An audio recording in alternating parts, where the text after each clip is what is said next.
दोस्तों, ट्रेड लेने के बाद सिर्फ दो ही चीजें सामने होती हैं, एक होता है रिस्क, एक होता है रिवॉर्ड। रिस्क का मतलब है कि आपने एक स्टॉप लॉस लगाया है, आपको उतना लॉस मार्केट में देना है और उससे बाद आपको उस ट्रेड में से निकलना है। रिवॉर्ड का मतलब है आपने एक टारगेट सेट किया है कि आपका वो टारगेट आएगा, आपको वहां पर पैसा कमाना है और वहां से निकलना है। लॉट साइड को कैसे डिफाइन करें? मान लीजिए आपने 5 लॉट में काम किया है, 5 लॉट में काम किया और ट्रेड लेते ही आपको डर लगने लगता है, आप चार्ट को नहीं देखते हो, चार्ट को फील भी नहीं करते हो, आपका पूरा फोकस चार्ट की जगह अपने पीएनएल पर रहता है और आप सिर्फ ये देखते हो कि कब आपको नुकसान हो रहा है, कब आपको प्रॉफिट हो रहा है।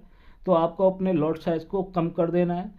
5 की जगह आपको 4 कर देना है। 4 पर भी अगर आपके साथ ऐसा हो रहा है तो आपको 3 कर देना है। 3 पर भी ऐसा हो रहा है तो आपको 2 कर देना है। और अगर आपको 2 लॉट लेने के बाद भी सिर्फ पीएनएल ही दिखता है तो आप अपने सिर्फ 1 लॉट से काम कीजिए। देखिए दोस्तों, क्या होगा कि जहां पर आप डर को खत्म करोगे वहीं मार्केट आपको रिवॉर्ड देगी। अगर आप ये सोचकर बैठोगे कि नहीं, मैं तो अपने पूरे कैपिटल की क्वांटिटीज को लेकर काम करता हूं, तो देखिए वहां पर आप रिवॉर्ड तक तो बैठ नहीं पाओगे, बल्कि आपका जो स्टॉप लॉस होगा वो बार बार जरूर हिट होगा। कारण यह है कि आप रिस्क पूरा ले लोगे लेकिन टारगेट तक वेट नहीं कर पाओगे। जहां आपको डर नहीं होगा, वहां आप चार्ट को फील कर पाओगे। आपको एक एक कैंडल का पता होगा कि ये कैंडल क्यों बना, कैसे बना, इस कैंडल के बाद क्या हो सकता है। अगर आप लॉट साइज बढ़ा लोगे तो आपको वो सब कुछ बिल्कुल ब्लाइंड हो जाएगा, आपका सिर्फ हार्ट बीट बढ़ता रहेगा और आपको अपना लॉस प्रॉफिट दिखता रहेगा। और ऐसे अगर आप क्वांटिटी बढ़ाकर काम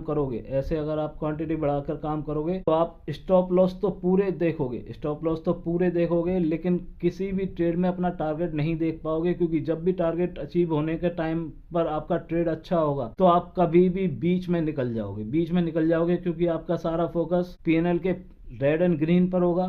आपको पहले वो रेड दिख रहा होगा, जैसे ही वो थोड़ा सा भी ग्रीन में आएगा आप सोचोगे चलो मेरा लॉस कवर हो गया, मैं यहाँ से निकल जाता हूँ। जबकि वहां पर अगर आपको डर नहीं होता, आपका लॉट साइज आपके रिस्क रिवॉर्ड रेशियो के अंडर में होता तो आप अपने पूरे टारगेट को अचीव करते। Thank you.